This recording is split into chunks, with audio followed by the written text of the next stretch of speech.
So what's up? Magandang gabi sa inyong lahat mga kamanok. So once again, this is PJ Vergara of Linyada ng Mamay. So panibago na namang kaalaman, tips, usaping pagmamanok ang aking ibabahagi sa inyo. So dahil sa dami ng nagtatanong nitong ating magiging topic, bigyan natin ng kasagutan at bigyan natin ng kaunting pahapyaw. Okay, ang ating mga newbie, ang ating mga baguhan pagdating sa usapin ng pagtotono sa ating mga alaga sa mismong araw. Ibig sabihin, ang ating mga alaga sa mismong araw ay ilalagay natin sa pinakamagandang kalusugan na meron sila. Yung kanilang ipot, titingnan natin kung ito ba ay kulang sa tubig o kulang sa moisture o kaya naman baka ito'y masyadong tuyo o masyadong dry, so atin pong ilalagay sa magandang kalusugan ng ating mga alaga sa tamang droppings, tamang moisture at tamang hindi naman masyadong tuyo. Sa madaling sabi, sa gitna. Okay? Marami ang nahihirapan dito mga kamanok pagdating sa kanilang pag-aalaga ng manok, pagdating sa mismong araw. Okay? Yung iba nagtatanong sa akin, kamanok, bakit ganun? Yung dropping ng aking manok, masyado nang matubig. Okay? May nagtatanong din, kamanok, bakit naman ganito yung dropping ng aking manok? Masyado namang dry, parang ano na siya, parang tawag doon, parang nadudurog na, so sobrang dry. So ano ba ang magandang dropping ng ating mga alaga pagdating ng mismong araw? Yan ang pag-uusapan natin at kung paano ba natin ito magagawa ng maayos. Okay, mga newbie, mga baguhan, makinig kayong mabuti. Maganda sana kung i-save nyo ang video ito para sa inyong future na magiging tulong nito sa inyo. Okay? So mga kamanok, kung gusto nyo po na makuha yung magandang droppings ng inyong mga alaga sa mismong araw, kailangan hindi po yan tsamba-tsamba lang. Hindi po yan hula-hula lang. Yan po ay may process po yan mga kamanok. Paano ba kayo magagabayan nang i-share kong ito? So, madali lang mga kamamay, okay? So, kung gusto nyo nga po na makuha yung magandang drop o ipot ng inyong mga alaga sa mismong araw, kailangan mag-practice kayo, okay, 1 week before. Okay? Kung hindi man kaya ng 1 week, kahit 3 days before, pwede na po yon. Pero kung kayo man is walang ginagawa, sabi ko nga sa inyong mga kamamay, kahit kayo ay walang gawin, ang inyong mga alaga ay makakarating sa sitwasyon na sila ay nasa magandang kalusugan. Yung kanilang mga droppings ay maayos. So yan po ay dumadaan araw-araw sa sistema ng ating mga alaga. So ang problema naman natin ngayon is kung paano ba natin magagawa na nasa magandang kalusugan ng ating mga alaga sa mismong araw, di ba? So gusto nating lahat na nasa mismong araw maayos sila. Yung droppings nila maayos din. So kasi sa droppings po mga kamamay, diyan nakikita kung maayos ba ang kalusugan ng ating mga alaga o hindi. Kung sila ba ay off or kung ano pa man. Okay? Ganito po mga kamamay para mas maging klaro sa inyo ang detalyeng ito. 3 days or sabihin natin 1 week bago pa ang inyong pupuntahang events, kailangan pinapractice nyo na po ito. Paano? Ganito po yun mga kamamay. Kung kayo ay magbibigay ng pagkain, okay, tingnan nyo po agad. Halimbawa, nagbigay kayo ng 40 grams. For example, malayo pa naman yung invitations. 40 grams, bigay kayo sa kanya.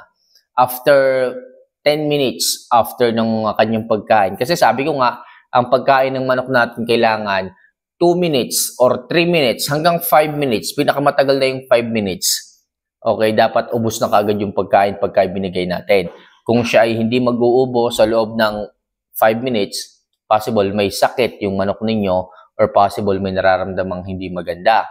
Kaya mga kamamay, sabi ko nga, kung mabilis kumain ng inyong mga alaga, ibig sabihin, healthy po sila. Pero kung sila is kakain ng konti, tapos aalis, lalayo, magliliwaliwaliw, maggagala-gala, possible may problema yung manok ninyo sa kanyang sistema. Kailangan pinupurgan nyo yung ganyan. Pero sabi ko nga sa inyo, kung ang inyong manok is maganang kumain, within 5 minutes, okay, babigyan nyo siya ng tubig, ng painom. And doon sa kanyang pag-inom na ganon, bibilangin nyo ngayon ang kanyang dips. So, unlimited. Hanggat umiinom yung manok, hayaan nyo po muna. Okay? Hayaan nyo uminom yung manok. Bilangin po ninyo kung ilan yung kanyang magiging dips. For example lang to mga kamamaya, uminom siya 31 dips. Okay? 31 dips, tapos umayaw na ng pag-inom. So, alisin nyo po yung feeder, yung waterer.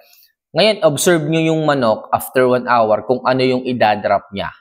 Tingnan nyo yung kanyang ipot, yung kanyang droppings, kung masyado bang tuyo, masyadong dry, o ano. Kasi alam po ng manok kung saan siya komportable. Iinom ang manok ng gusto niyang dami kasi yun ang kanyang kagustuhan. Doon siya comfortable, doon siya okay. So, bibilangin nyo yun. For example nga, sa first day, uminom siya ng 31 dips. So, itatara nyo ngayon yan. I-judge down nyo ngayon. 31 dips. Okay, tingnan nyo yung ipot. Kung sa tingin nyo yung ipot, masyadong basa, mamayang hapon, bigyan nyo lang sila ng 29 dips. Tingnan nyo yung ipot. So, hanggang makuha nyo mga kamamay yung magandang ipot na kapag ka dinampot ninyo at inyong in-split sa pader, kumakapit.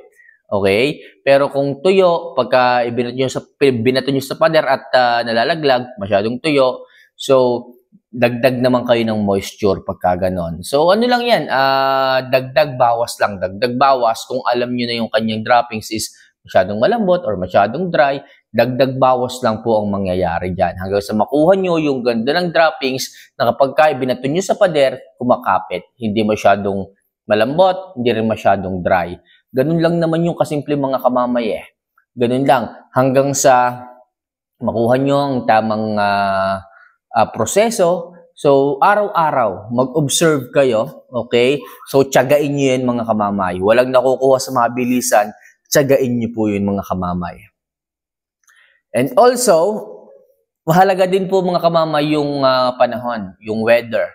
So, nakakakuha rin po ng moisture ang ating mga alaga pagdating sa weather or sa panahon. Kung ang panahon ay uulan, iinit, so nagpapabago-bago, possible yung sistema ng manok magpabago-bago rin. So hanggat maaari, kung uulan mga kamanok, malayo sa tubig ang inyong mga alaga. Kapag po kasi ang kanilang, halimbawa, ang kanilang cages, mayroong malapit na tubig dyan, na imbakan ng tubig, na nakukuha po nila yung extra moisture malapit sa kanyang location. Kaya mga kamamay, hanggat maaari, kung kayo man is may pupuntahang invitations at kayo ay inaayos nyo na ang inyong mga alaga, kailangan malayo po yung source of water. Kasi nga, nagbabawas kayo ng tubig, nagbabawas kayo ng moisture, kailangan wala silang masasagap na moisture sa kanilang paligid hanggat maaari. Okay? Kung maulanan, huwag maaaring sila is mababasa. Kasi po talagang moisture po yung makukuha nila. Malilito kayo kung paano ba yan babawasin, paano ba ang gagawin na adjustment pagka ganon. Kaya hanggat maaari, kung kayo is nasa days na, okay, nasa process na kayo ng pag-aayos ng inyong mga alaga, make sure yung inyong cages, maaari nga, nasa loob ng bahay o kaya ay nasa kusina o kung ano pa mang relax na lugar ang inyong mga cages kung kayo is nag-aayos na ng inyong mga alaga. Para sa ganon, makuha nyo talaga yung tamang timpla, yung tama at maayos na droppings para sa kanila.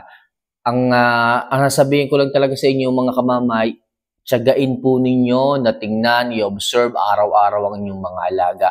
Kung ilang dips ang kailangan niya para sila is mag-drop ng maayos, makikita nyo po yon sa pag-monitor ninyo araw-araw. Tiyagain nyo rin po yan. Kung gusto nyo rin po ang pag-aalaga ng manok, passion nyo po ito, trabahuhin nyo na, ayusin nyo na, tiyagain nyo na. So mga kamamay, yan lang muna sa ngayon ang aking isi-share sa inyo at sana kahit papaano makatulong ang simpleng video ito para sa mga baguhan at mga newbie na nagtatanong about sa paggagayak ng inyong mga alaga pagdating sa mismong araw na pupuntahan ninyo. Okay, so paano mga kamamay, if you like this video, kung nagugustuhan mo yung mga ganitong klase ng tips tungkol sa pagmamanok, kung sana kalimutan na pindutin ang subscribe button, notification bell, at syempre mag-like ka na dito. So see you for our next vlog. Mahal ko po kayo mga kamamay.